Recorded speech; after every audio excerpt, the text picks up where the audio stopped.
Halo semuanya, selamat malam. Balik lagi di Twitter Space-nya Growth Space. Hari ini kita bakal ngobrol-ngobrol soal jadi CEO, CEO startup nih. Jadi gue Devon, dan hari ini gue ngundang teman gue, Jacqueline, yang jadi CEO di usia muda. Nah, kalau temen-temen nih ada yang mau usaha sendiri atau apa gitu, nah bisa join ke sini untuk dengerin gitu sambil nunggu. Nah, Jikinya udah masuk, kita langsung invite aja to speak. Bisa, semoga bisa. Gue udah invite nih, Jik. Oke, sudah invite, Jik. Halo, Jiki. Hai, Pon. Bagaimana kehidupan di Bali? Aja di Bali. Baru 2 hari, Pon. Masih jet lag nih. Wih, oke. Jet lagnya ke Bali ya, cuma beda sejam. Oh iya ya, gue lupa beda sejam situ, berarti Jam 9 ya. gue lupa bilang kalau jam 8 WIB. Oke, ya udah, kita hari ini bakal ngobrol-ngobrol sama Jacqueline atau dan gue Devon di sini bakal. Jadi kita ngobrolin Jackie ini adalah CEO Food Sustaination gitu. Jadi Food Sustaination tadi seperti yang gue udah kasih info di awal itu gue sociopreneur. Bilang sociopreneur nggak sih? Social enterprise, yes. Social enterprise ya, oke. Nah, dan hari itu mau ngulik lebih dalam lagi sih soal. Nah, gue sedikit introduction Jackie dulu ya. Nah, ini yang gue tahu dulu nih. Ntar Jackie bisa introduction lebih jelas lagi. Jadi, Jackie tadinya kuliah di food tech gitu. Terus kerja untuk suatu perusahaan, dan sampai akhirnya di usia 25 atau 24 untuk memutuskan untuk resign dan full time jadi entrepreneur dan jadi CEO. Kurang lebih gitu nggak sih? Yes, kurang lebih gitu. 24 sih, benar-benar. Yes. Nah, mungkin di awal kita mau cerita dulu kali aja background lu dari sekolah sampai saat ini. Apakah kayak dari sekolah lu udah tertarik bisnis, atau misalkan dari kecil udah apapun dibisnisin gitu, jual risol kah apa gitu segala macam di sekolah? Terus kan ini juga bidang food gitu, apakah lu senang makan atau apa gimana? Sampai akhirnya lu jadi CEO buat sebuah social enterprise di bidang pangan gitu. Oke. Anyway, thanks Pon udah ini ya, ajak gue buat sharing gitu ya di sini gitu. Mungkin disclaimer dulu ya sebelum gue share dari zaman gue sekolah sampai sekarang. Biasanya gue juga kayak masih baru kan ya dalam field ini gitu ya. Food Indonesia sendiri benar tadi lo udah bantu introduce juga. Kita baru banget shifting ke social enterprise kan di akhir tahun lalu. Ya. Gitu, dan masih baru juga ya gitu, jadi mungkin sama-sama belajar lah gitu gue di sini posisinya gitu. Tapi kalau mau ngebahas nih tarik balik itu dari zaman dulu, apakah gue udah ada interest ke masalah bisnis gitu ya. Jujurnya awal banget kalau waktu gue sekolah sih gue gak kepikiran ya akan involve in bisnis area gitu, karena dulu justru gue gak terlalu suka konsep bisnis sebenarnya. Kenapa tuh? Gue gak terlalu suka dulu karena gue selalu ngelihat kalau orang bisnis itu kayak merugikan orang lain gitu loh. You're taking profit gitu, berlebihan yang kayak unnecessary gitu buat diri lu sendiri, itu akhirnya merugikan orang lain gitu. Meskipun lu kasih value juga ke dari usaha lu kan, dari produk lu gitu sebenarnya gitu. Tapi dulu gue gak terlalu suka konsep bisnis gitu. Dan dulu gue juga belum sampai waktu gue SMA ya terutama, gak kepikiran juga untuk ngambil kayak kuliah atau kayak kuliah ya terutama kayak berhubungan sama bisnis gitu. Dulu gue lebih kayak bahkan pengennya jadi dokter kayak gitu. Awal gitu. Jadi gue sebenarnya pengen lebih sisi apa ya, yang doing something yang sebenarnya bisa benar-benar ngebantu orang gitu sih, kayak gitu. Nah sampai akhirnya pas gue kuliah. Nah pas kuliah ini juga awalnya waktu gue kan masuk ke food tech ya. Nah gue masuk food tech bener karena gue emang suka food. Dan gue suka juga gitu ya, maksudnya kayak dulu gue memang pengen ngambilnya lebih ke arah science, terus gue suka food, jadi gue kayak oke, food tech is pas lah gitu, dia pas lah gitu, kayak balance between itu kan. Terus pas gue jalanin, awalnya gue mau jadi researcher sebenarnya, makanya gue lumayan semangat tuh. Jadi kebetulan kan gue ngambil food tech di Surya University, kalau teman-teman tahu ya. Di situ gue senang sebenarnya kayak ikut riset-risetnya gitu. Tapi akhirnya di semester 3 kalau nggak 3 apa 5 gitu ya, gue dapat matkul salah satunya itu mata kuliah technopreneurship. Ya. Dan di situ gue inget banget, jadi ada dosen gue yang ngajarin tentang social entrepreneurship. Nah, gue dapet lah tuh satu konsep kalau ternyata ada loh social entrepreneurship yang memang lo tuh bisa creating impact and sustaining your impact through business kayak gitu, kurang lebih ya. Jadi lumayan balance tuh antara dari sisi sosialnya sama dari sisi profitnya kayak gitu. Dan dia bilang memang kurvanya itu kalau lo bisa menemukan bisnis model yang tepat, lo menemukan produk yang tepat yang merupakan solusi dari suatu masalah, lo bisa kasih impact tapi lo juga dapat profit, dan profitnya itu akan balik lagi untuk creating value dari bisnis kita kayak gitu. Nah disitulah akhirnya gue baru mulai interest ke bisnis gitu. Gitu kurang lebih ya. Berarti dari kuliah itu ya, dari mata Yes. kuliah itu bikin turning point lo, oh kayaknya gue pengen bisnis nih gitu. Yes, benar. Di situ gue baru interest kayak gitu, dan itu pun memang spesifik ke social entrepreneurship gitu, Fon. Dan waktu di mata kuliah technopreneurship ini apa kayak lu disuruh bikin suatu perusahaan dan lu bikin Foodsus ini gitu, Food Sustaination ini. Gitu kah atau gimana? Sebenarnya kalau dulu sih belum ya, jadi gue belum ngebuat Food Indonesia sih. Jadi kebetulan kalau waktu zaman kuliah itu di mata kuliah teknik produksi memang ada, jadi kita disuruh bikin produk gitu, karena kan kalau food tech itu fokusnya kayak lebih ke bikin produk makanan ya, gitu. Jadi udah diajarin tapi itu lebih kayak bisnis in general. Jadi sebenarnya udah belajar juga tuh seputar bisnis waktu dulu disuruh bikin kayak bisnis plannya. Terus abis itu pernah juga disuruh coba untuk kayak jualin produk, kita kayak bikin skala PIRT gitu, pangan industri rumah tangga, dan kita jual produknya itu juga pernah di salah satu mata kuliah manajemen skill kayak gitu. Jadi udah ada pengalaman juga gitu. Tapi kalau untuk Food Indonesia sendiri sebenarnya dibuildnya baru setelah lulus gitu. Nah tapi waktu kuliah ini sendiri pun meskipun gue pasti pelajaran itu nggak langsung bikin food sos, gue sebenarnya udah belajarin tentang seputar food, terutama food sustainability waktu gue itu di himpunan gitu. Dulu kebetulan juga bikin acara kayak Sustainable Food Festival, terus di situ gue mulai gali-gali seputar food sustainability kayak gitu-gitu. Ya, mulai acara kampus itu ya berarti ya. Iya, bikin kegiatan kampus. Akhirnya gue mulai involve nih gitu di bidang ini gitu. Terus akhirnya kayak lu rasa menarik buat dilanjutin lagi gitu ya? Iya benar. Dan akhirnya gue ngerasa, sorry. Ya. Sebentar. Sorry, gue lagi di luar soalnya. Oke. Iya betul. Jadi di situ gue ngerasa ini perlu kayaknya cocok nih dilanjutin. Masa gue stop cuma di kuliah aja, gue kayak nggak bisa involve lagi semenjak gue udah lepas dari himpunan dan gue udah lulus. Maka akhirnya pas gue lulus, awalnya itu yang gue lebih fokus tuh bikin komunitas independen untuk ngebahas tentang food sustainability sambil gue juga belajar sebenarnya kayak gitu.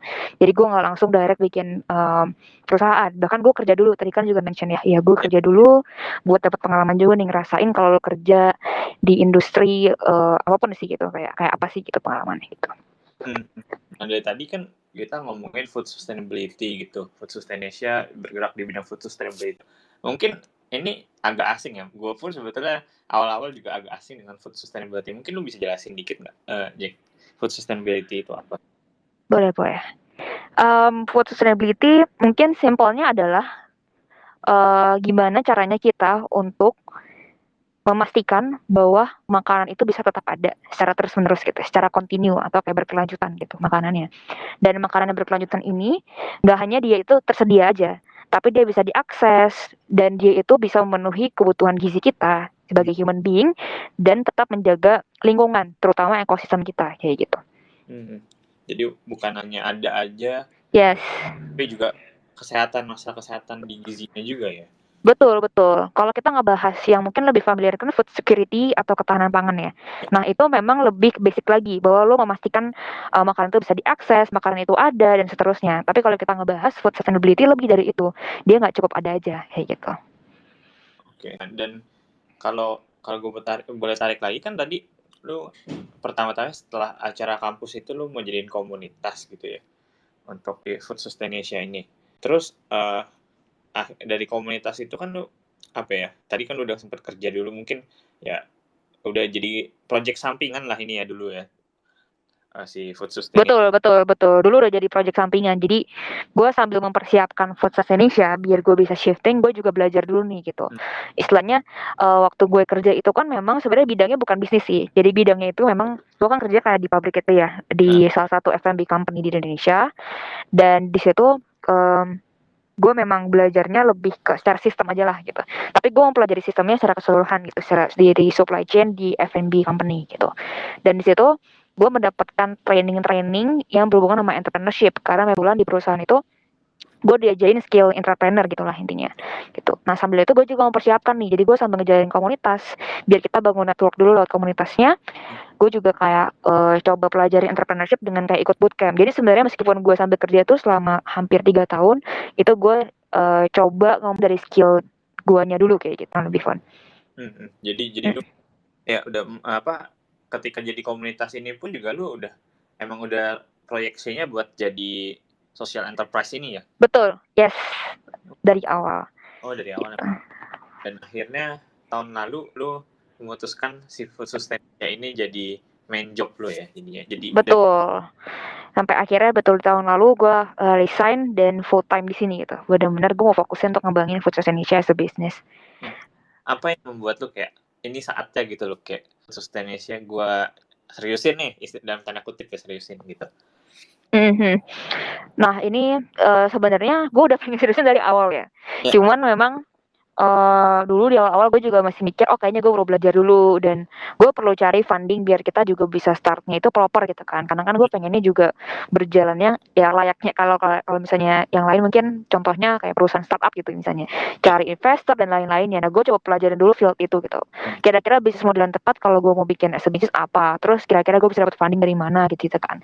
Makanya kenapa bangunnya, karena tujuannya biar gue bisa dapet chance itu untuk mungkin kalau gue bisa dapat opportunity yang pas gue bisa mulai shifting. Dan di tahun lalu pas banget lah itu gue dapat opportunity karena gue dapat funding kan dari salah satu foundation di US gitu, dimana memang mereka punya misinya itu sama dengan kita gitu untuk educating tentang food sustainability, dan mereka willing buat funding kita as a grantor gitu. Nah disitu akhirnya gue merasa kayaknya pas nih timingnya gitu ya. Gue juga udah cukup belajar di perusahaan gue yang lama. Gue juga udah pernah ikut bootcamp dan lain-lain. Tinggal gue prakteknya aja nih. Gue belum melanjutin ini gitu. Gue baru bergerak selama ini as community. Kita lebih kayak everything for free. Nah sekarang mungkin gue udah harus mulai shifting gitu. Makanya gue ngerasa timingnya pas nih gitu.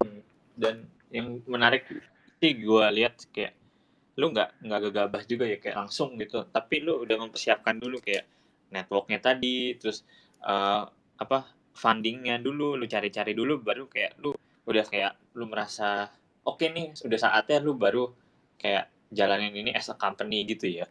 Betul. Jadi gue coba mempersiapkan dulu semuanya. Meskipun awal-awal mungkin bisa dibilang gue hampir gegabah. Karena tadinya emang pas lulus gue kepikiran mungkin kayak langsung aja kali ya gitu. Tapi setelah dipikir-pikir lagi, kayaknya sih better gitu ya. Kalau gue ngeliat yang lain-lain kan juga banyak yang mereka nggak langsung buat ya.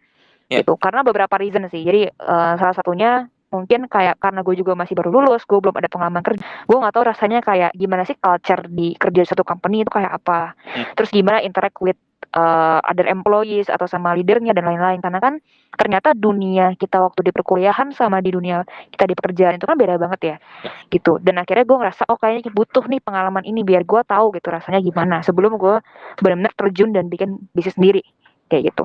Dan akhirnya bisa dibilang mudah banget sih, umur 24 lo mutus ya.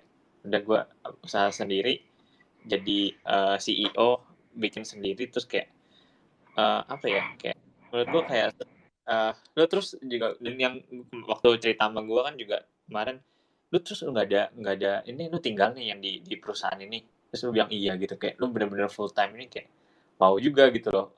Lu nggak ada istilah, nggak ada safety net lagi gitu kan gitu. Itu kayak apa sih yang kayak ngebuat lo yakin gitu loh, ada nggak sih?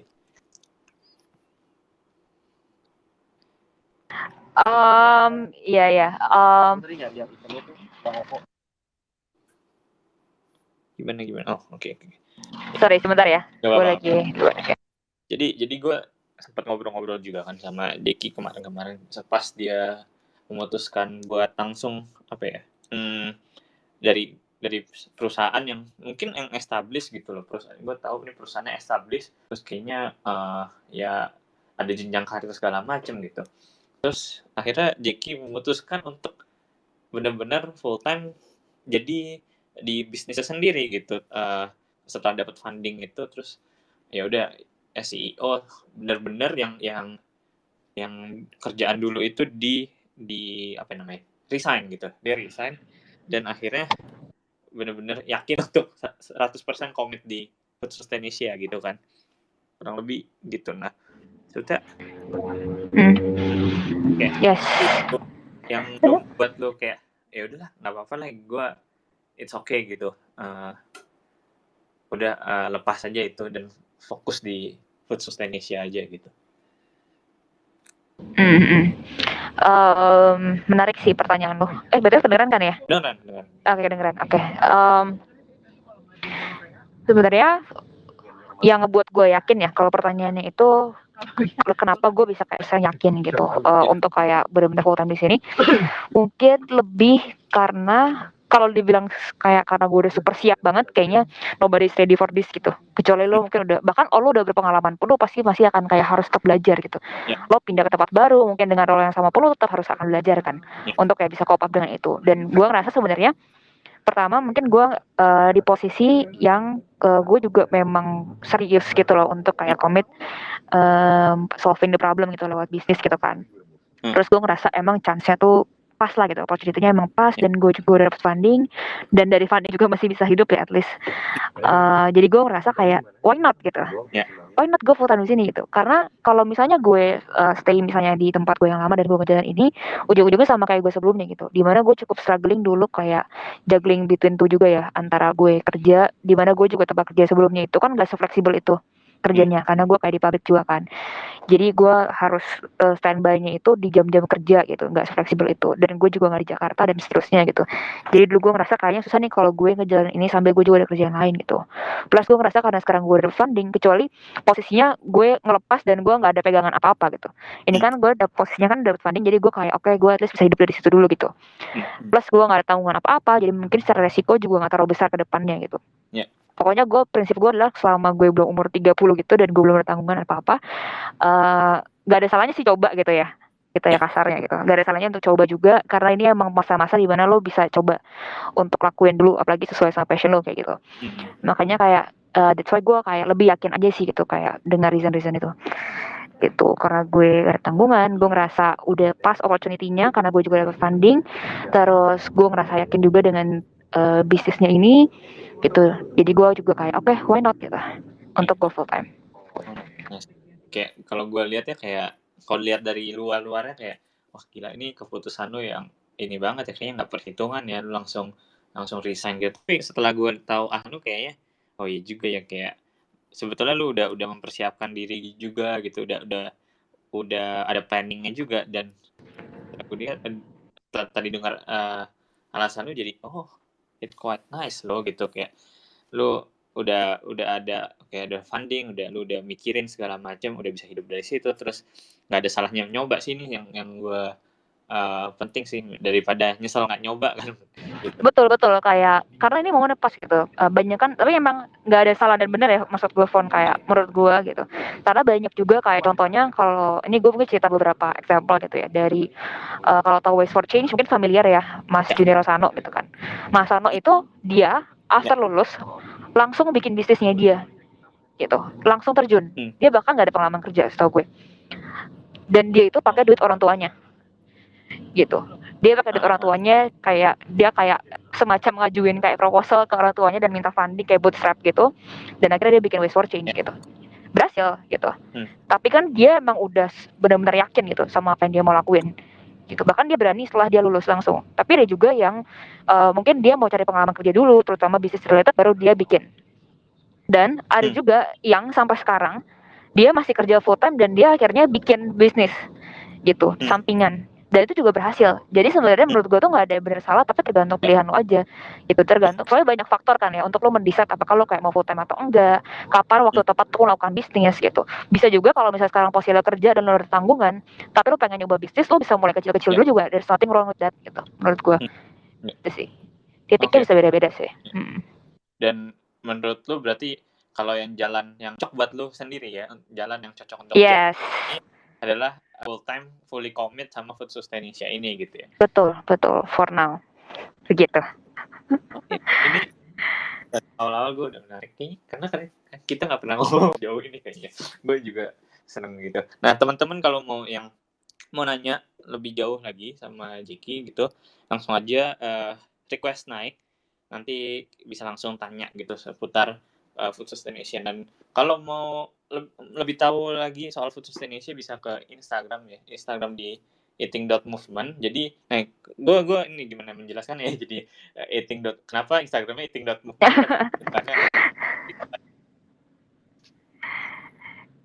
Yes, ya boleh. Ini kayak pertanyaan sejuta umat ya. Jadi bedanya eating ya sama Food Indonesia apa sih? Jadi ini sebenarnya lebih ke ini sih. Jadi dulu kan kita awalnya startnya Food Indonesia kan. Terus kita mau lanjutin nama company-nya tetap Food Indonesia. Jadi istilahnya Food Indonesia ini adalah dari company brandnya gitu. Tapi kalau kita ngebahas kayak produk brandnya baru eating itu yang kita pakai untuk deliver ke consumer kita lah gitu. Kurang lebih kayak gitu kali ya. Gitu. Karena kita ngerasa eating juga brandnya lebih mudah diingat lah gitu. Berapa kali salah ya orang nyebut Food. Iya, akhirnya kayak udah FS ya atau Foodsus atau apa, ya udahlah pakai eating aja gitu. Jadi kalau teman-teman penasaran nanti bisa coba open aja Instagram eating.movement, eatingnya itu eat dan think gitu. Eat makan, Eat terus makan, think mikir gitu. mikir, iya. .movement. Makan gitu ya. Iya. Boleh Yes. yang ke Instagram silakan cek. Nah, gue sekarang mau lanjut ke ngomongin CEO-nya gitu loh. Apa sih sebetulnya kerjaan lu sebagai CEO gitu? CEO apakah I-nya itu everything, jadi Chief Everything Officer atau gimana, Jack? Bisa dibilang ya, kayaknya everything. Kalau gak ada. Kerjaan gue, kalau gue sekarang kebetulan kan memang gue bareng sama ada dua di tim gue kan ya, di C-level juga, satu ada yang megang produk, satu megang lebih ke marketing kayak gitu. Iya, ini gue lagi bareng orang ini yang di pegang produk. Terus betul. Nah, jadi kalau misalnya kerjaan gue sendiri, jadi gue nggak kayak fully pegang semuanya gitu sih, founder dan teman-teman juga di sini, karena dibantu sama mereka. Tapi memang kalau kerjaan utamanya CEO itu berarti lo kayak yang paling simpel adalah lo handle business strategic dan juga operations gitu ya. Itu yang paling utama sebenarnya gitu. Dalam arti apa sih yang dimaksud business strategy gitu? Satu, kalau lo as lead gitu lo harus tahu visi perusahaan lo tuh apa. Dan semua strategi dan apa yang lo kerjakan tuh mengarah ke sana. Kayak gitu, simpelnya kayak gitu ya. Itu satu gitu. Jadi lo harus tahu secara bisnis dulu, secara manajemennya kayak apa gitu. Dan lo menyesuaikan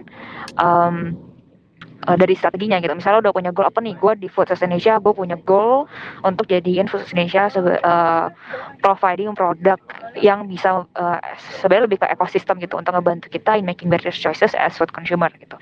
Ya udah, berarti strategi gue semua orang ke sana, yang gue deliver semua orang ke sana, dan kita mendrive gitu ya orang-orang gitu di dalam internally, dan juga kita juga bekerja sama dengan partner yang berhubungan sama itu gitu. Nah, jadi gue menentukan strateginya dan juga kira-kira secara operations yang bisa efektif kayak apa nih di internalnya kayak gitu. Yang kedua, dari sisi people management kali ya gitu. Gimana lo kayak karena gue kan masih handle dari sisi finance ya, dari sisi HR-nya gitu. Nah, jadi gue juga harus tahu satu kayak dari sisi financially kayak gimana nih gitu. Untuk kayak atur sesuai agar gue bisa kayak making business decision kayak gitu gimana gitu. Terus kalau dari sisi HR-nya, HR manajemennya, gimana cara gue manage people-nya, gimana cara gue bangun culture-nya company-nya. Dan sebenarnya kalau kayak di perusahaan awal-awal gitu, early stage, biasanya emang CEO itu sangat-sangat menentukan company culture akan kayak apa gitu. Karena kan ya intinya kayak sangat berpengaruh lah. Mungkin beda kalau perusahaan yang besar, yang itu mereka udah kayak ada tim HR yang dia bangun, kayak gini ya culture-nya gitu. Dan itu emang harus di committed by leader juga sebenarnya kayak gitu. Dan yang terakhir sebenarnya adalah maintaining dari si network gitu. Network itu macam-macam gitu. Kalau SEO dari partner, lo kayak punya strategic partner. Terus lo juga karena gue juga masih baru gitu in this field, jadi gue juga maintaining relationship kayak with mentors. Jadi mentor-mentor yang memang ngebantuin gue gitu di awal-awal ini. Karena kan gue juga slash founders ya. Jadi karena ngebangun bisnis itu kan juga banyak babi bunya ya. Jadi kayak banyak hal yang uncertain, banyak yang kayak gue juga belum pernah alami itu sebelumnya. Jadi gue harus tanya ke orang udah pernah mengalami gimana lo bikin bisnis, gimana lo bangun bisnisnya fuck up, gimana cara bikin decision lili gitu ya. Nah itu maintaining relationship with mentors. Jadi kalau ada apa-apa lo bisa tanya kayak gitu. Dan juga kalau misalnya kalau gue sekarang kebetulan dapat grant untuk kayak ngejalanin bisnisnya, berarti gue juga relationship dengan granters gitu. Jadi bukan investors karena belum ada gitu. Sambil ya sebenarnya dalam ngejalanin semua itu tinggal menyesuaikan aja. Posisi gue kan lebih ke secara bisnis ya, berarti ya gue harus bisa balancing di banyak hal tadi itu gitu kurang lebih. Maintaining the networknya termasuk ini ya, jadi pembicara Twitter Space. Iya, salah satunya ini kayak gitu. Jadi speaker di Twitter Space ya, Growth Space. Nah, maintaining networknya sama Growth Space, iya. Gimana? Boleh recap sedikit kerjaan lu itu. Pertama itu handle business strategic and operation gitu ya. Jadi sehari-hari gitu. Yes. Terus people management di bagian HR dan finance gitu kan ya. Jadi ngurus duitnya, ngurus hiring, ngurus tentang people, dan kayaknya lagi hiring juga ya, khusus teknisi. Iya sih? Iya benar nih, buat teman-teman yang interest, kita lagi buka juga hiring business operations intern, lagi buka juga buat social media content creator intern. Gitu. Ada bisa cek LinkedIn ya kalau yes, mau. Bisa buka LinkedIn-nya Food Sustaination. Oke, dan terakhir tadi maintaining the network, termasuk sama grantor yang ngasih funding itu tadi. Betul. Karena itu penting banget kita maintaining relationship gitu ya. Dan kita juga punya responsibility kan. Jadi kita kalau misalnya lo kayak dapat grant funding gitu, lo kayak ada reportingnya gitu. Mungkin agak beda kayak ke investor yang mungkin lo lebih ke returnnya. Kalau kayak ke grantor gitu, mereka lebih dari sisi impactnya gitu, reporting. Kalau dari beberapa job desk lo ini, kayak apa yang paling challenging buat lo sebetulnya? Yang kayaknya lo bukan challenging, bukan berarti kayak susah banget ya, tapi yang lo sendiri seneng lakuinnya, tapi juga ada apa ya, challenge-nya juga gitu, nggak mudah-mudah amat tapi nggak susah gitu, ada nggak? Mungkin yang paling challenging karena di posisi ini lo kayak dihadapin dengan banyaknya uncertainty ya, kayak uncertainty yang mungkin nggak bisa lo kendaliin aja kali ya gitu. Dan itu bisa dari banyak hal gitu sih, faktor-faktor eksternal yang lo nggak bisa kendaliin gitu. Itu yang mungkin paling challenging gitu. Contoh misalnya sekarang kan kalau kayak di early stage kan lo kayak masih memastikan kan apakah produk lo fit to the market atau enggak. Nah, terus waktu lo testing kan lo sebenarnya mungkin ya pasti di akhirnya lo expect untuk kayak bisa dapetin yang tepat dong gitu. Tapi bisa aja kan along the way waktu lo kira kayak ini udah tepat nih tapi ternyata enggak gitu. Gimana cara lo menghadapinya gitu. Terus abis itu uncertainty lainnya, lo menghadapi orang-orang yang mungkin lo expect-nya punya kapasitas segini, dia bisa ngasih segini, ternyata enggak gitu. Atau kayak menghadapi faktor-faktor eksternal di mana ya mungkin ini bisa di-anticipate ya, karena tapi lo harus actively juga mencari what's happening etc gitu. Tapi tetap aja banyak uncertainty yang lo nggak bisa kendaliin gitu. Misalnya juga posisinya kan kayak gue juga mencoba cari funding lain gitu, tapi ternyata mungkin banyak faktor yang mungkin menyebabkan gue belum siap nih atau dan seterusnya kayak gitu. Nah menurut gue challenging adalah gimana sikap kita, gimana action kita saat kita menghadapi uncertainty itu gitu. Karena kadang reluctant gitu ya kalau kita Iya. Kadang-kadang kalau lo gak bisa menghadapi itu dengan tepat, kayak misalnya lo cukup agile untuk kayak bisa menghadapi itu juga cukup challenging buat kita kan gitu. Bisa jadi kita nge-stuck atau kita malah gak fleksibel untuk menyesuaikan dengan kondisinya dan akhirnya kita jatuh dan seterusnya.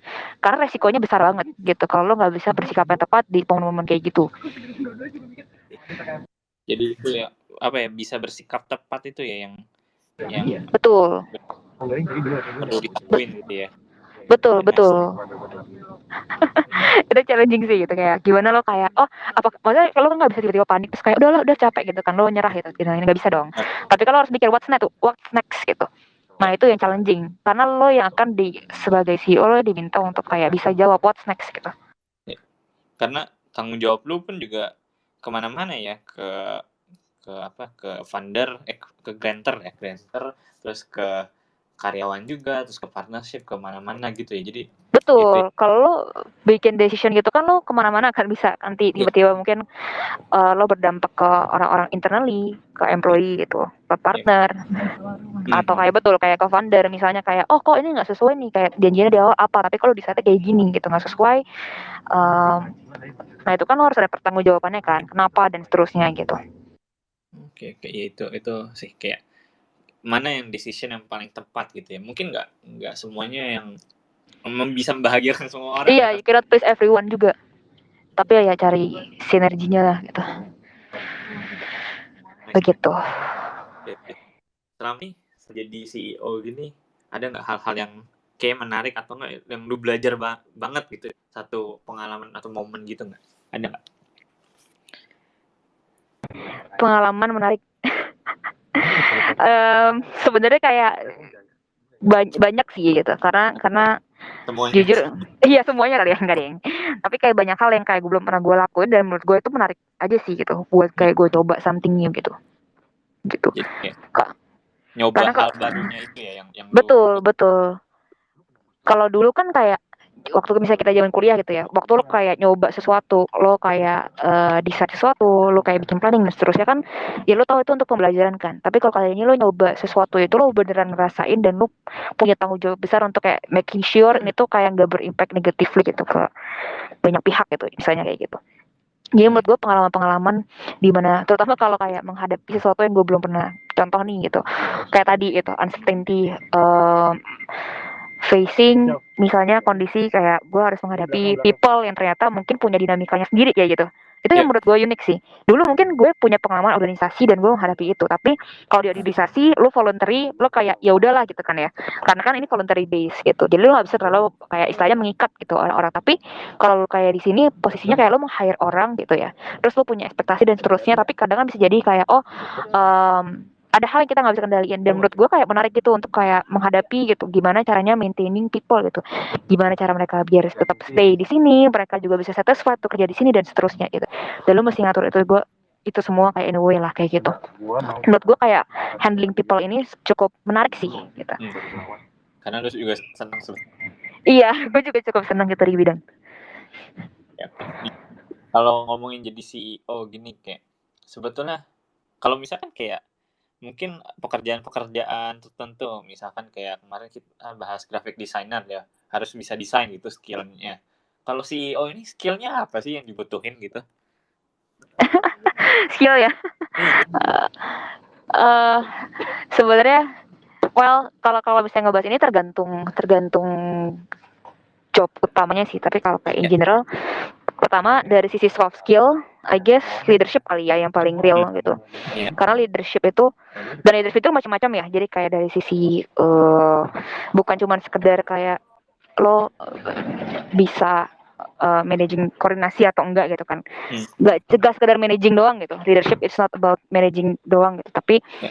gimana caranya lo kayak bisa pertama decision making kayak gitu terus dari sisi lo bisa tadi gitu managing people-nya kayak apa gitu terus cara soft skill yang berhubungan sama leadership menurut gue itu penting banget gitu untuk as a CEO jadi makanya that's why menurut gue kalau misalnya kayak masih di awal misalnya kuliah gitu atau kayak mungkin masih kerja itu penting juga lo mengambil role yang melatih sisi leadership lo gitu karena kalau lo nggak punya itu menurut gue kayak itu lumayan struggling buat lo handling people sih.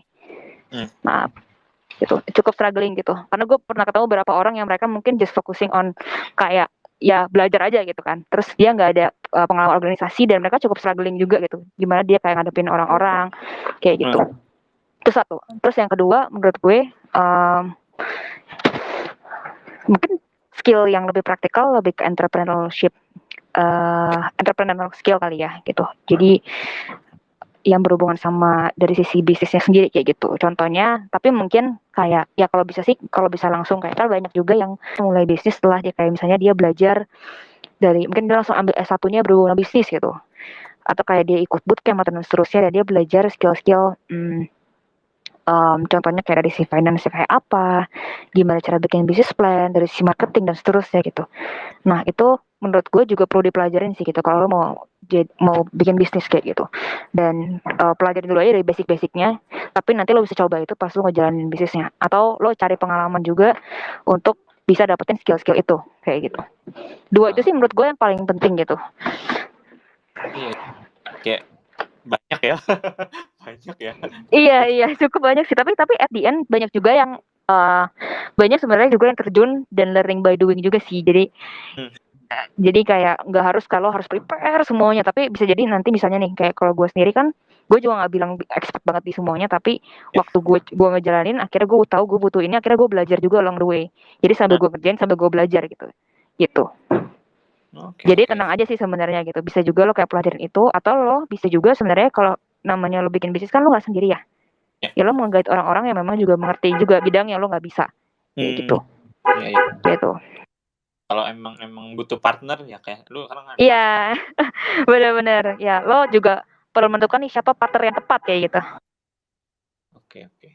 Nice nice. Itu sih kayak punya partner itu juga penting ya kayak kalau lihat kayak bisnis-bisnis yang udah gede pun juga ternyata nggak sendiri loh kayak Facebook aja nggak sendiri sih Mark Zuckerberg gitu kayak Gojek pun juga nggak yang di Indonesia juga nggak sendiri gitu bukan China. Betul. Betul, mereka tahu siapa partner yang tepat yang bisa bantu mereka di field yang mereka mungkin belum cukup bisa. Contohnya apalagi kalau kayak sekarang ini lagi in tech startup gitu ya. Itu kan juga mereka akhirnya antara mereka sendiri punya skillnya gitu ya. Maksudnya mereka emang punya tech background atau kayak lo narik orang yang memang udah ngerti gitu seputar technya gitu. Jadi kayak misalnya lo hiring CTO-nya gitu atau lead Ya, tech-nya yang udah ngerti juga gitu dari sisi tech-nya kayak apa gitu. Jadi kayak sebenarnya itu back lagi ke decision lo aja gitu waktu mulai gitu kan. Mm-mm. oke oke. Gue recap lagi tadi yang skill set yang dibutuhin. Yang pertama yang lu tadi mention leadership gitu ya. Dia bukan cuma managing tapi ada juga decision makingnya juga terus handling people-nya gitu segala di daerah soft skill. Nah, terus yang lebih ke praktikal itu bisa entrepreneurial skill ya. Jadi itu lebih Yes. ke itu juga yang ngomongnya gue finance terus business plan ini juga business plan itu penting karena arahkan ya bisnis lo ini mau kemana tujuannya gitu lah ya.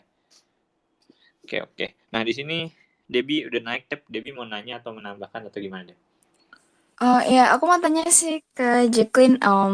Tadi kan aku baca-baca nih kayak food sustainability ini gimana, terus sociopreneur ini gimana. Tapi aku sulit membedakan gitu.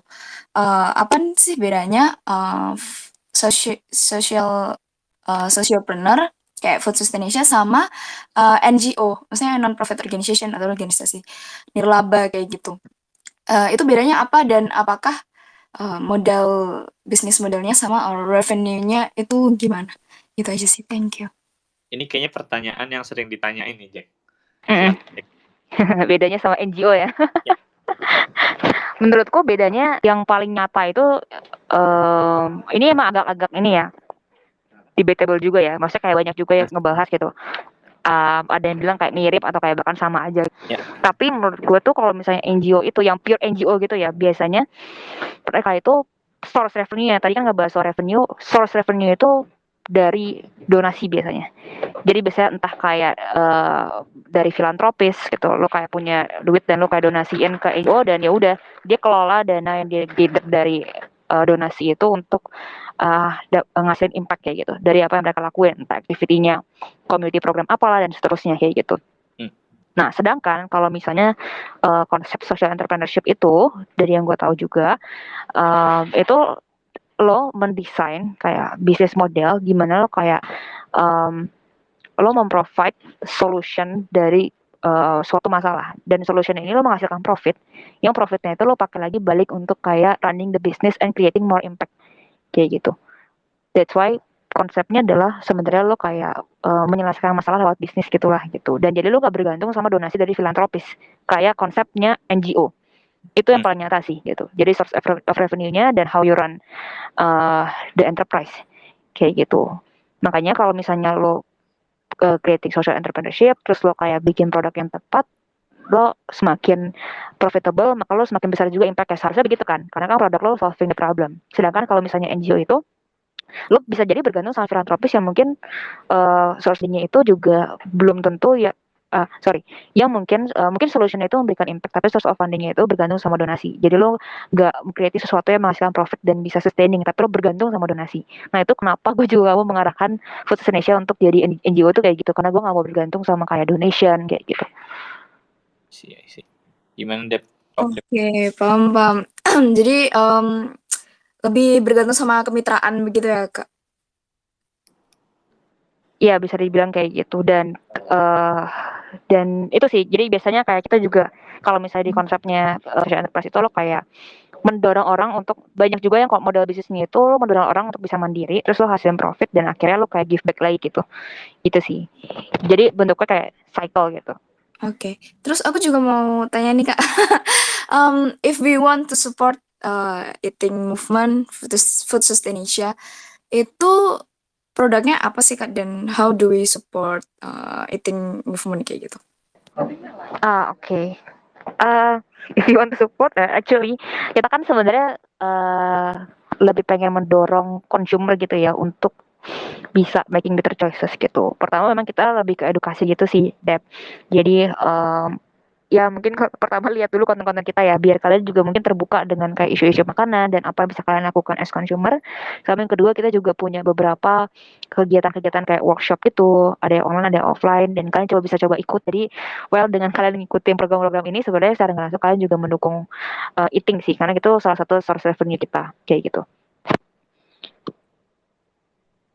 Oke, thank you, Kak. Oke, thank you for the question, Debbie.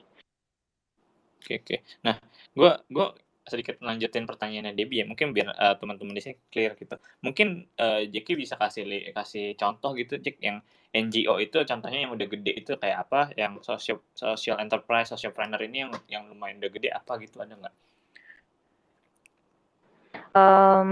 Contoh ya. Iya. Sebenarnya contoh yang nyatanya kayak kalau tahu foundation yang besar, misalnya setauku ya ini ya kayak Save the Children gitu kalau untuk yang di Indonesia, atau kalau kayak di luar tuh misalnya kayak Bill and Melinda Gates Foundation gitu, bentuknya rata-rata kayak yayasan gitu sih gitu, atau kayak misalnya iya dua itulah kita yang paling real, itu menurutku lebih kayak contoh realnya NGO, karena mereka biasanya kayak based on donation dari memang udah ada pihak-pihak tertentu, entah dari pebisnis atau kayak pokoknya dari filantropis yang udah kayak kasih donasi ke mereka dan mereka tinggal running aja gitu, kayak gitu. Kayak UNICEF itu NGO juga kah? Apa beda lagi tuh? Nah sebenarnya masuk sih. Masuk juga, itu juga masuk ke NGO gitu. Tapi mereka memang source of fundingnya mungkin beda-beda aja ya.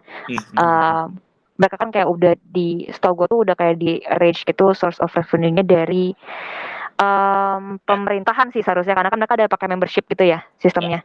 Membership dari si UN-nya sendiri yang memang kasih funding gitu dan tetap kayak gitu. Itu masuk ke NGO juga. Pokoknya semua yang under UN itu masuk ke NGO gitu. Entah FAO, WHO dan seterusnya. Nah, kalau misalnya contoh yang paling nyata, mungkin kalau teman-teman yang udah familiar dengan social entrepreneurship, tahu Muhammad Yunus. Muhammad Yunus itu dia salah satu foundernya Grameen Bank.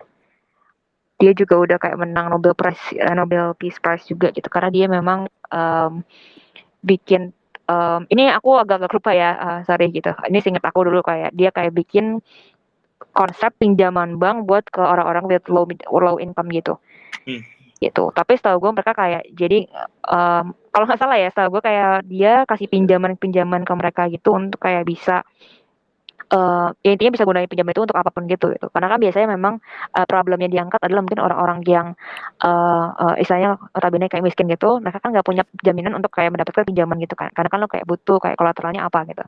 Nah akhirnya dia kayak kasih pinjaman, tapi in exchange tahu gue kayak dia tuh ngumpulin sampah atau apa gitu, dan dia jual sampah itu, dia dapat uangnya, terus dia kayak jadinya punya jaminan itulah gitu secara finance gitu. Cuma gue gak gitu ngerti ya, karena gue juga gak terlalu deep into finance. Nah jadi dia itu solving tuh problem gitu. Yang pertama dari sisi persampahan, dan kedua dari sisi finance gitu, untuk orang-orang di dengan low income kayak gitu. Nah di sini sebenarnya dia ngebangun sistem yang ngebantu orang-orang kecil lah kayak gitu. Dan dia sebenarnya dengan ini nggak bergantung sama donation karena memang bisnis modelnya itu ngebantu dia untuk kayak dapetin funding dengan dari sampahnya itu. Cuman aku kurang ngerti teknisnya gimana ya. Dulu aku pernah dengar cerita ini gitu. Kayak Ya, gitu. Itu salah satu yang berhasil sih. Kalau mungkin yang bagian agak food juga itu garda pangan gitu termasuk nggak ya? Kalau Garda pangan termasuk dia konsepnya setahu aku kayak food bank ya. food Iya bank. kayak food bank gitu kan. Iya gitu. Itu termasuk juga sih social entrepreneurship kayak gitu. Tapi yang paling nyata juga aku rasa bisa ini sih yang lumayan konkret kalau tahu surplus. Kalau dibilang food ya surplus itu lumayan konkret. Jadi dia tapi dia lebih solving food waste issue sih. Solving food waste issue dengan dia itu kerjasama sama merchant-merchant dan merchant-merchant makanan dan dia ngejual makanannya itu makanan surplusnya yang berlebih yang udah nggak mungkin kejual lagi besoknya dengan harga 50%. Nah, jadi itu bisa mengurangi potential waste kayak gitu. Nah, itu juga sebenarnya salah satu konsep yang oke juga sih. Jadi kadang memang nggak harus kayak bikin yang something kompleks untuk solving social issue yang gimana banget, tapi juga bisa arahnya kayak dari sisi environment-nya kayak gitu. Oke. Jadi udah lumayan banyak juga ini ya. Yes, banyak. Bahkan kadang kita nggak sadar kita udah supporting social entrepreneurship. Mungkin kelihatannya kayak komunitas biasa atau apa, tapi ternyata dia punya bisnis model, misalnya dengan dia simple bikin educational program, atau bahkan if you know menjadi manusia itu adalah social entrepreneurship guys. Jadi kebetulan gue ikut bootcamp yang memang juga waktu itu develop si menjadi manusia kayak gitu. Cuman mereka memang dan mereka juga starting dari konten. Jadi sama kayak kita juga. Kita juga starting dari konten dan sebenarnya kan dari konten lu juga bisa generate revenue kan gitu. Tapi konten mereka tujuannya kan juga kayak semacam mengedukasi lu juga lah kayak gitu. Gitu. Jadi sebenarnya banyak bisnis model social entrepreneurship yang punya social impact tapi memang nggak kelihatan langsung kayak lu punya tangible product kayak lu jual makanan gitu. Karena solutionnya itu sebenarnya untuk menyelesaikan masalah kayak gitu. Oke. Oh, menarik. Gitu.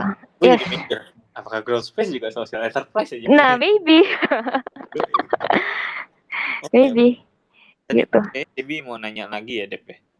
Iya, jadi aku jadi mikir kan Kak Jacqueline bilang kayak, iya halo, kayak provide solution gitu, terus ya pokoknya membuat gerakan to change the world for the better lah. Ya, intinya yang aku tangkap itu. Tapi aku jadi berpikir kalau misalnya kayak organisasi for ocean, terus kita bisa.com yang notabene mereka juga ngambil profit gitu. Nah, itu apakah bisa disebut sebagai NGO atau sociopreneur gitu, Kak? Kalau kita bisa.com itu social enterprise juga sih. Kayak gitu. Betul. Karena tapi ini memang debatable ya karena mereka juga kayak based on donation gitu sih, based on donation. Tapi setahu aku sih mereka masuknya ke social enterprise ya, kayak gitu. Pengelolaan kayak makanya memang banyak yang bilang ini kayak agak debatable gitu. Karena setahu aku mereka tuh kayak ada bisnis modelnya gitu sih. Maksudnya di luar kayak mereka cuma terima donasi aja jadi dia nggak bergantung gitu. Gitu sih setahuku ya. Oke. Thank you, Kak. Lagi, Dep? Atau itu aja? Kalau nggak, oke.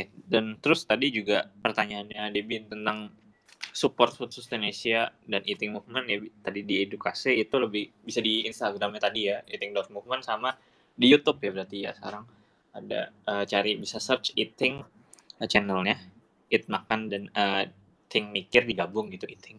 Dan ada workshopnya juga tuh, kayaknya banyak banget workshopnya Eating dan Food Sus gitu. Dan minggu lalu kita bikin ini ya, bikin tempe ya, Jack ya. Cara buat tempe itu kayak itu seru juga tuh, kayak gimana kita bisa bikin makanan di rumah sendiri gitu kali ya, bikin makan biar lebih sehat gitu. Oke.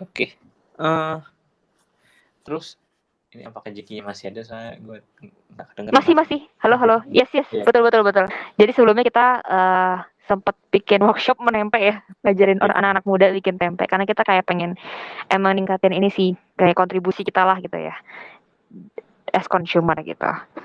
Gitu. Nah, gue balik lagi tadi setelah pertanyaan yang skill ini ya. Nah, kalau dari lu sendiri gitu, gimana caranya kita bisa pelajarin skill-skill yang tadi yang lu sebut? Apakah kayak tadi kan lu ikut bootcamp gitu? Apakah harus ikut bootcamp ataukah misalkan kuliah entrepreneurship itu lebih oke lagi atau gimana? Hmm, kuliah entrepreneurship menurut gue itu sangat-sangat ngebantu sih kalau lo emang udah jelas ya dari awal Ya. punya goalnya adalah bikin bisnis dan lo mau langsung kuliah, itu menurut gue lebih oke karena memang lo udah diajarin semua basicnya, dan biasanya kalau lo kayak kuliah itu tuh yang ngajarin juga practitioner gitu. Jadi mereka bisa sharing kayak experience-nya atau kayak case study yang kayak relevan juga sebenarnya gitu. Nah, kalau kayak lo ikut bootcamp itu juga ngebantu, tapi memang kalau bootcamp itu kan lebih cepet ya. Istilahnya lo kayak belajar itu kayak nge-sprint gitu loh. Ya. Nah, jadinya sebenarnya sama-sama belajar juga, cuman lo mungkin diminta untuk bisa lebih cepat ngerti aja kali ya. In a short time, in a very short time. Jadinya lebih challenging aja gitu kalau misalnya lewat bootcamp. Tapi menurut gue bootcamp ini kan biasanya memang didesain untuk bantu accelerate lo kan dari si knowledge-nya, dari supaya bisa mempercepat juga kalau misalnya bikin bisnis. Mereka provide mentorship, bahkan mereka bisa ngebantu kita untuk bisa mendapatkan funding juga. Jadi plusnya adalah kalau misalnya lo ikut bootcamp, itu udah benar-benar ngebantu dari segala sisi kalau emang lo menemukan bootcamp yang tepat gitu.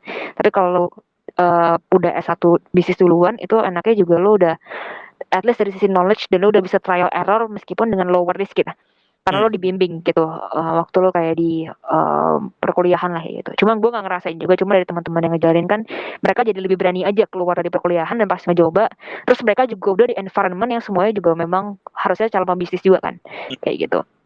Jadi dua-duanya menurut gue sama-sama oke. Tinggal jadi kalau misalnya kita memang teman-teman di sini juga udah ada yang sekolah bisnis ya bagus gitu, karena you're on the right environment. Tapi kalau belum pun kalian masih ada chance juga untuk belajar lewat kayak bootcamp, accelerator. Cuma mungkin kalau accelerator ini kan mereka biasa ada proses seleksinya ya, jadi nggak semuanya bisa keterima ya. Mungkin itu aja sih yang susahnya, jadi lo masih benar-benar yakin dan mungkin lo nggak dengan tangan kosong gitu masuk ke dalam bootcamp itu. Ya. Jadi kalau yang tadi accelerator ya lo udah ada idenya dulu ya emang. Iya, minimal ada idenya gitu. Apa yang terima kalau lo udah punya idenya gitu. Jadi kuliah entrepreneurship juga bisa ikut bootcamp ya kalau misalkan Betul.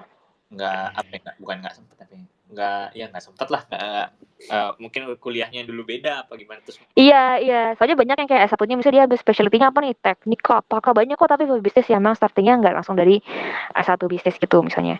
Nah, dia misalnya S1 ngambil specialty lain nih, entah kayak aku misalnya food, ada yang bahkan jurusannya hukum atau kayak teknik lingkungan atau apa. Terus dia bisa juga ngambil S2-nya ntar MBA kayak gitu. Ada yang lulus ya udah dia ngambil aja bootcamp tuh, macam-macam sih. Oke, kayaknya yang tadi lu bilang juga dari networking juga itu belajar dari situ ya. Kayak tadi lu Betul. Kalau misalnya lo nggak punya nih, misal lo nggak belajar dari kayak institusi atau apa gitu ya. Terus lo mungkin basic field tuh juga bukan bisnis, lo bisa dapetin, coba cari mentor, bantu bimbing lo gitu. mentor. Oke. Mentor gitu. Soalnya sebenarnya bisnis itu bisa dipelajarin juga secara otodidak. Kan banyak juga ya kasus, maksudnya kayak tokoh-tokoh gitu ya, kayak misalnya Alibaba lah gitu yang paling real gitu ya. Ya dia kan juga sebenarnya nggak ada basic knowledge itu kan, tapi dia belajar sendiri ya gitu. Dan mungkin maybe gitu dia juga menemukan orang yang tepat yang bisa ngajarin dia bisa dapetin informationnya. Karena menurut gue kayak selama lo cari informasinya tuh ada gitu, di mana tuh ada gitu. Course juga nggak semahal itu kalau misalnya mau cari course seputar bisnis gitu. Dan kalau mentorship juga sekarang lo tinggal reach out, dan kalau misalnya ada yang kayak oke, dia juga akan bantuin lo. Jadi kayak tergantung kitanya sebenarnya kita proaktif juga. Dan itu sangat-sangat dibutuhkan kalau lo mau bangun bisnis, you have to be very very proactive. Harus nyari jemput bola gitu ya. Betul. Oke. Dan ngomong-ngomong soal network dan mentoring gitu, kalau atau support system gitu, teman-teman juga bisa gabung ke Discord-nya Growth Space, itu linknya udah gue taruh di atas. Kelurahan Sukamaju, di situ bisa mencari network. Nah, karena setelah beberapa bulan kita jalan tuh Discord, ternyata ada pekerjaan ini itu banyak hal gitu yang dilakuin di teman-teman di Kelurahan Sukamaju ini. Jadi teman-teman kalau mau join, linknya gue udah taruh di atas di bit.ly/Kelurahan Sukamaju. Jadi bisa ngobrol-ngobrol dan mungkin cari network lagi gitu loh. Dan JK pun juga ada di situ ya. Kalau gue join Discord Growth Space. Dan teman-teman kalau masih ada yang mau nanya silakan ya, gue silakan request ke atas, ntar gue accept gitu. Tapi kalau misalkan belum ada nih, gue mau tanya satu pertanyaan terakhir nih buat teman-teman nih yang mau berentrepreneur gitu loh. Ada nggak tips dari lo sih yang mau memutuskan untuk misalnya jadi entrepreneur gitu atau social entrepreneur? Dari lo ada beberapa tips atau masukan gitu nggak? Tips ya, buat teman-teman yang pengen bikin bisnis sendiri, dimanapun titiknya saat ini gitu ya. Kayak tadi sih, mungkin gue merecap dari yang tadi udah diceritain juga gitu. Dimanapun titiknya, menurut gue yang penting saat kalau kita mau membuat suatu bisnis itu harus jelas tujuannya dulu sih. Tujuannya itu untuk apa? Karena maksudnya banyak orang yang mulai bisnis itu dengan tujuan yang berbeda-beda. Ya. Yang paling umum adalah ya profitability dong. Kayak misalnya lo mau mendapatkan profit ya balik lagi ke cuan buat diri lo. Dan itu juga nggak salah gitu. Atau kayak kalau kayak gue kan gue pengen bikin impact tapi gue pengen lewat bisnis ya gitu. Business is a way aja. Kayak gitu. Tergantung emang apa gitu tujuannya. Nah dari situ kalau lo tahu tujuannya apa dan apa ya goalnya apa, tinggal lo atur gitu. Kira-kira misalnya kalau misalnya lo memang tujuannya profitability, untuk mendapatkan profit kan banyak caranya gitu kan. Nah, lo ngelihat kira-kira kalau misalnya lo mau bikin bisnis itu kapan dan apa yang lo butuhin gitu. Dari sisi skill setnya lo juga mesti atur dan siapa yang bisa nge-support lo dan seterusnya gitu. Jadi kayak ABCD-nya untuk lo menyiapkan untuk bikin bisnis tadi itu gitu. Let's say lo punya goal di umur 30, lo udah ngebangun bisnis udah stabil misalnya. Kasarnya gitu. Oke, untuk ngedapetin itu di umur 30, kira-kira lo butuh apa aja nih? Nah, kalau ternyata lo baru misalnya di saat itu setelah lo lulus kuliah S1 yang lo juga bukan bidang bisnis ya, berarti lo kan mesti misalnya cari gitu. Lo belajar dulu tentang bisnis ya gitu. Dari mana? Macam-macam. Lo belajar bisnis dari dengan tadi misalnya lo kalau coba ikut bootcamp biar lo bisa dapat masukan tentang ide bisnis lo atau kayak lo kerja dulu di company di business related field gitu dan lo mungkin kan banyak ya sekarang lagi ngetren juga lo ikut internship kayak lo ikut langsung kerja gitu itu juga banyak macam-macam kan sekarang ada kayak CEO office kayak atau kayak kalau sekarang open business operations intern juga dia akan terlibat banget gitu dalam strategic level gitu terus nah itu juga sebenarnya ngebantu biar lo dapat gambaran dulu dunia bisnis tuh kayak apa gitu sebelum lo kayak bener-bener kayak ngejalanin sendiri atau kayak lo misalnya decide ya udah mungkin gue mau siapin diri gue dengan gue ikut MBA dulu gitu karena kalau toh di MBA juga itu lingkungannya benar-benar ngedukung banget gitu bahkan mereka menurut gue kalau lo ikut MBA atau kayak program-program bisnis di luar ya terutama itu lebih ngebuka cara pikir lo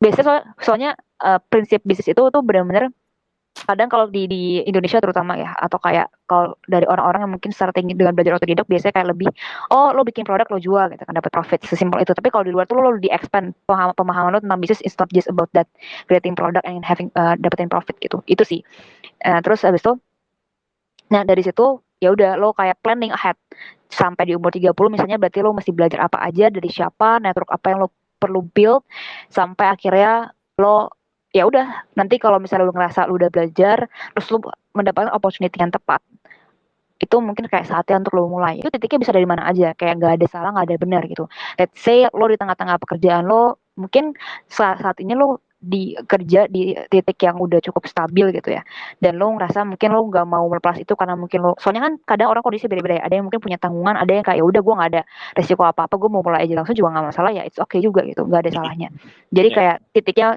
percaya titik orang itu beda-beda dan balik lagi ke diri lo, balik lagi ke goal lo apa dan semuanya itu bisa lo usahain selama lo coba cari kayak gitu dan inilah proses trial error jadi selama lo percaya diri aja kayak gitu dan lo mendapatkan support system yang tepat untuk bisa ngedorong lo buat ngelakuin itu terus kayak gitu sih paling fun. Oke, nice. Gue summarize sedikit ya. Pertama berarti lo harus tahu jelas tujuan lo apa gitu ya. Dan kedua itu lo cari tahu gimana cara mencapai tujuan lo tersebut gitu. Jadi lo cari tahu benar-benar proaktif lah. Kalau lo mau mencapai tujuan itu harusnya gimana gitu. Tadi bisa mulai di intern, networking atau segala macam lainnya gitu. Terus dan terakhir ya balik lagi ke diri sendiri gitu loh. Lo taunya lu yang tahu diri lu sendiri gitu kayak gimana cocoknya kayak gimana gitu segala macam kayak apakah kayak Jeki yang tadi langsung memutuskan untuk 100% full time di Food Indonesia atau misalkan mau juggling di 2 tempat atau emang mau bikin usaha dari awal atau nerusin usaha orang atau segala macam gitu, kita yang tahu gitu loh. Jadinya ya balik lagi ke diri sendiri gitu. Kurang lebih gitu lah ya. Yes, betul. Oke. Jadi selanjutnya ada yang masih mau tanya? Kalau nggak ada, gue akan tutup. Jadi gue hitung ya. 1, 2. Gue mau ini dong, mau menambahkan sesuatu, Fon. Boleh. Tadi dari pertanyaannya Debbie, gue kayak tadi kan gue ini sambil cari-cari juga kan. Tadi dia menanyakan soal kita bisa itu konsepnya lebih ke crowdfunding. Oh, oke. Betul, crowdfunding gitu. Jadi dia kayak managing kayak funding, terus dia kayak atur gitu. Buat projectnya juga udah jelas projectnya apa kayak gitu. Jadi lebih targeted gitu. Gitu sih. Itu menurut gue menarik konsepnya. Tapi in detailnya mungkin gue kayak kurang paham juga gitu ya. Tapi itu mungkin agak berbeda. Bukan dari filantropis sumbernya gitu. Oke, crowdfunding itu kita bisa. Sip. Nah, ini ada Babay ini dan naik mau nanya atau mau respon apa? Saya mau tanya aja Kak. Ya, sederhana aja ya, gini. Kakak ini kan masuk di dunia bisnis. Di bisnis itu kan pastinya disrupsi itu nggak bisa kita hindarin. Bagaimana kakak survive di era disruption saat ini? Thank you. Wow. Bagaimana survive di era disruption ya? Disruption. Gimana aja? Mantap. Anyway, thank you banget nih pertanyaannya, Babay. Ini nama asli siapa nih, Babay?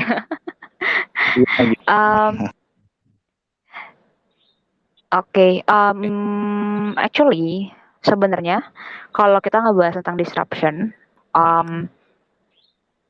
menurut gue sih sekarang yang real itu ya karena teknologi semakin maju, kayak semuanya kayak dipermudah dengan adanya teknologi, itu cukup challenging gitu untuk bisa bersaing dengan perusahaan yang memang udah cukup maju gitu ya dari sisi teknya kayak gitu. Contoh itu yang paling nyata gitu. Tapi sebenarnya disrupsi itu cukup nyata kalau misalnya lo itu sekarang adalah perusahaan stabil yang cukup besar yang mungkin secara pergerakannya itu lo nggak bisa agile atau kayak nggak bisa se-fleksibel itu untuk mengikuti perubahan dengan adanya disrupsi gitu. Kebayangkan ya, lo kalau kayak korporat besar, lo udah biasa bisnis as usual lo kayak gini, lo punya bisnis model kayak gini. Contohnya kayak kemarin paling nyata kasusnya Bluebird gitu misalnya.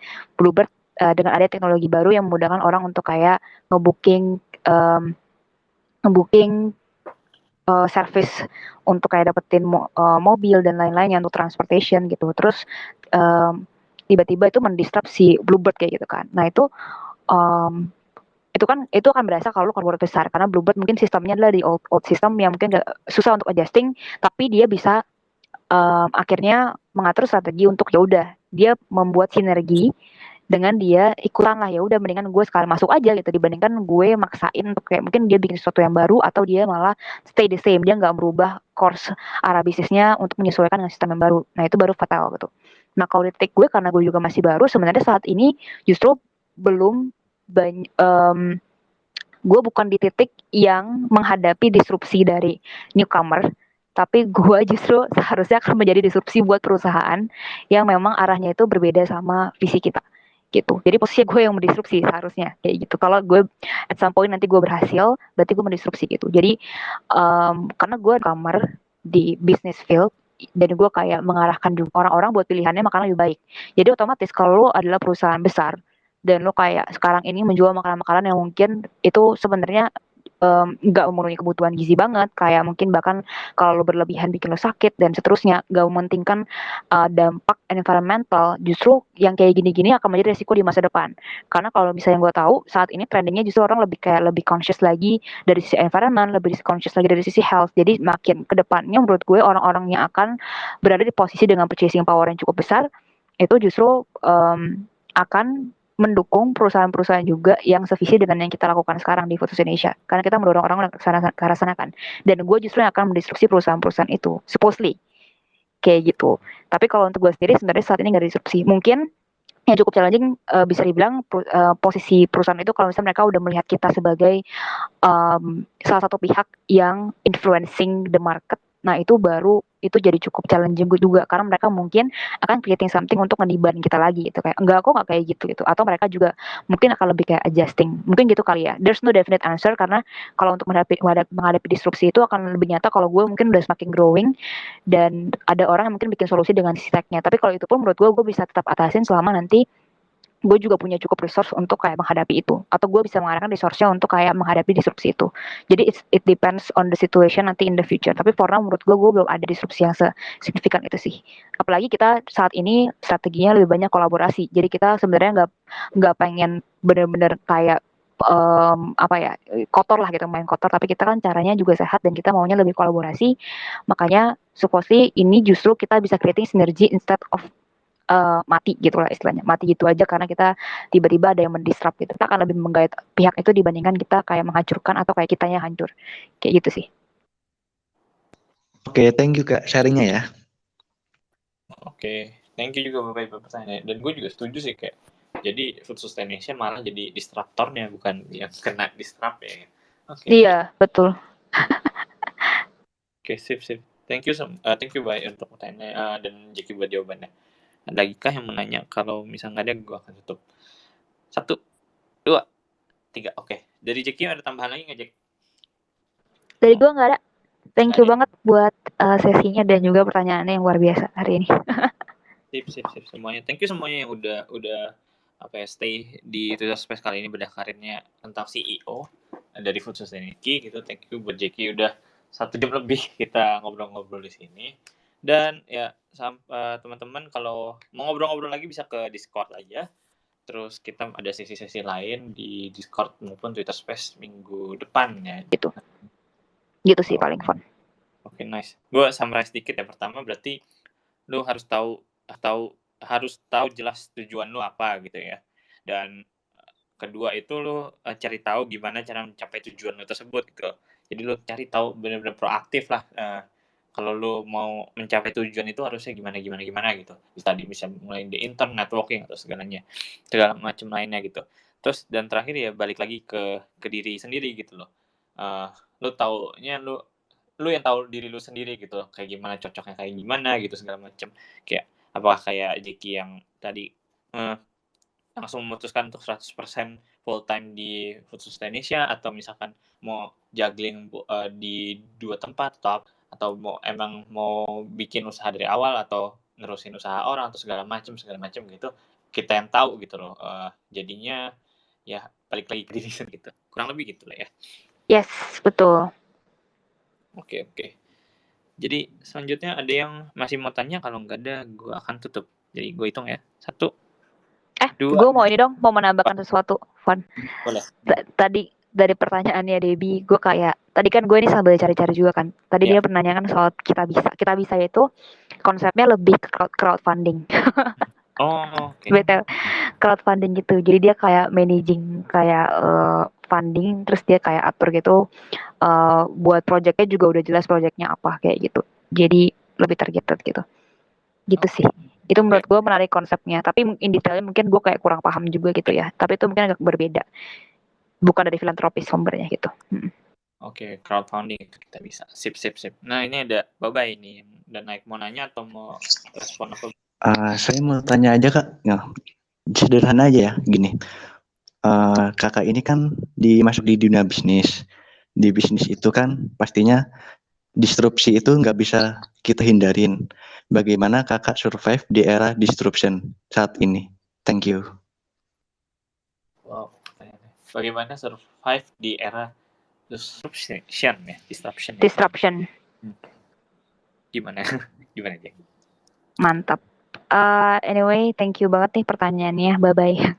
Ini nama asli siapa nih, Babay?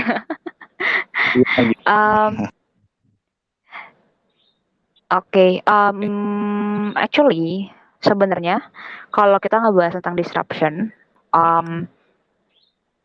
menurut gue sih sekarang yang real itu ya karena teknologi semakin maju kayak semuanya kayak dipermudah dengan adanya teknologi itu cukup challenging gitu untuk bisa bersaing dengan perusahaan yang memang udah cukup maju gitu dari sisi tech-nya kayak gitu. Contoh itu yang paling nyata gitu. Tapi sebenarnya disrupsi itu cukup nyata kalau misalnya lo itu sekarang adalah perusahaan stabil yang cukup besar yang mungkin secara pergerakannya itu lo nggak bisa agile atau kayak nggak bisa se-fleksibel itu untuk mengikuti perubahan dengan adanya disrupsi gitu. Kebayangkan ya, lo kalau kayak korporat besar, lo udah biasa bisnis as usual lo kayak gini, lo punya bisnis model kayak gini. Contohnya kayak kemarin paling nyata kasusnya Bluebird gitu misalnya. Bluebird dengan ada teknologi baru yang memudahkan orang untuk kayak ngebooking service untuk kayak dapetin mobil dan lain-lainnya untuk transportation gitu. Terus tiba-tiba itu mendisrupt si Bluebird kayak gitu kan. Nah um, itu akan berasa kalau lu korporat besar karena Bluebird mungkin sistemnya adalah di old system yang mungkin gak susah untuk adjusting, tapi dia bisa akhirnya mengatur strategi untuk ya udah dia membuat sinergi dengan dia ikutan lah, ya udah mendingan gue sekali masuk aja gitu dibandingkan gue maksain untuk kayak mungkin dia bikin sesuatu yang baru atau dia malah stay the same, dia nggak merubah course arah bisnisnya untuk menyesuaikan dengan sistem yang baru. Nah itu baru fatal gitu. Nah kalau di take gue karena gue juga masih baru sebenarnya saat ini justru belum banyak gue bukan di titik yang menghadapi disrupsi dari newcomer, tapi gue justru seharusnya akan menjadi disrupsi buat perusahaan yang memang arahnya itu berbeda sama visi kita gitu. Jadi posisi gue yang mendisrupsi seharusnya kayak gitu. Kalau gue at some point nanti gue berhasil, berarti gue mendisrupsi gitu. Jadi karena gue kamar di business field dan gue kayak mengarahkan juga orang-orang buat pilihannya makanan lebih baik. Jadi otomatis kalau lo adalah perusahaan besar dan lo kayak sekarang ini menjual makanan-makanan yang mungkin itu sebenarnya nggak memenuhi kebutuhan gizi banget, kayak mungkin bahkan kalau lo berlebihan bikin lo sakit dan seterusnya, nggak mementingkan dampak environmental, justru yang kayak gini-gini akan menjadi resiko di masa depan. Karena kalau misalnya gue tahu saat ini trendingnya justru orang lebih conscious lagi dari sisi environment, lebih conscious lagi dari sisi health. Jadi makin ke depannya menurut gue orang-orang yang akan berada di posisi dengan purchasing power yang cukup besar itu justru akan mendukung perusahaan-perusahaan juga yang sevisi dengan yang kita lakukan sekarang di Food Indonesia. Karena kita mendorong orang ke arah sana kan. Dan gue justru yang akan mendistruksi perusahaan-perusahaan itu, supposedly. Kayak gitu. Tapi kalau untuk gue sendiri sebenarnya saat ini nggak disrupsi. Mungkin yang cukup challenging bisa dibilang posisi perusahaan itu kalau misalnya mereka udah melihat kita sebagai salah satu pihak yang influencing the market. Nah itu baru itu jadi cukup challenging juga karena mereka mungkin akan creating something untuk ngediban kita lagi gitu kayak enggak, kok nggak kayak gitu atau mereka juga mungkin akan lebih kayak adjusting, mungkin gitu kali ya. There's no definite answer karena kalau untuk menghadapi disruptor akan mendukung perusahaan-perusahaan juga yang sevisi dengan yang kita lakukan sekarang di Food Indonesia karena kita mendorong orang ke arah sana kan. Dan gue justru yang akan mendistruksi perusahaan-perusahaan itu, supposedly kayak gitu. Tapi kalau untuk gue sendiri sebenarnya saat ini nggak disrupsi. Mungkin yang cukup challenging bisa dibilang posisi perusahaan itu kalau misalnya mereka udah melihat kita sebagai salah satu pihak yang influencing the market. Nah itu baru itu jadi cukup challenging juga karena mereka mungkin akan creating something untuk ngediban kita lagi gitu kayak enggak, kok nggak kayak gitu atau mereka juga mungkin akan lebih kayak adjusting, mungkin gitu kali ya. There's no definite answer karena kalau untuk menghadapi disrupsi itu akan lebih nyata kalau gue mungkin udah semakin growing dan ada orang yang mungkin bikin solusi dengan sisi tech-nya. Tapi kalau itu pun menurut gue bisa tetap atasin selama nanti gue juga punya cukup resource untuk kayak menghadapi itu atau gue bisa mengarahkan resource-nya untuk kayak menghadapi disrupsi itu. Jadi it depends on the situation nanti in the future, tapi for now menurut gue belum ada disrupsi yang signifikan itu sih. Apalagi kita saat ini strateginya lebih banyak kolaborasi, jadi kita sebenarnya nggak pengen bener-bener kayak apa ya, kotor lah gitu, main kotor, tapi kita kan caranya juga sehat dan kita maunya lebih kolaborasi. Makanya supposedly ini justru kita bisa creating sinergi instead of mati gitu lah istilahnya, mati gitu aja karena kita tiba-tiba ada yang mendisrupt gitu. Kita akan lebih menggait pihak itu dibandingkan kita kayak menghancurkan atau kayak kitanya hancur, kayak gitu sih. Oke, thank you Kak sharingnya ya. Oke, thank you juga Bapak Ibu pertanyaan. Dan gue juga setuju sih kayak jadi food sustaination malah jadi disruptornya bukan yang kena disrupt ya. Oke. Iya, betul. Oke, sip. Thank you Bay untuk pertanyaannya dan Jeki buat jawabannya. Ada lagi kah yang menanya? Kalau misalnya nggak ada, gue akan tutup. 1, 2, 3. Oke. Dari Jeki ada tambahan lagi nggak, Jek? Dari gue nggak ada. Thank Nggak you ada. banget buat sesinya dan juga pertanyaannya yang luar biasa hari ini. Sip semuanya. Thank you semuanya yang udah stay di Twitter Space kali ini bedah karirnya tentang CEO dari Food Sustainability gitu. Thank you buat Jeki udah 1 jam lebih kita ngobrol-ngobrol di sini. Dan ya teman-teman kalau mau ngobrol-ngobrol lagi bisa ke Discord aja. Terus kita ada sesi-sesi lain di Discord maupun Twitter Space minggu depan ya. Dan jadi untuk sekarang kita sudahi dulu, jadi goodbye and good night. Bye bye. Dadah semuanya. Bye bye, thank you.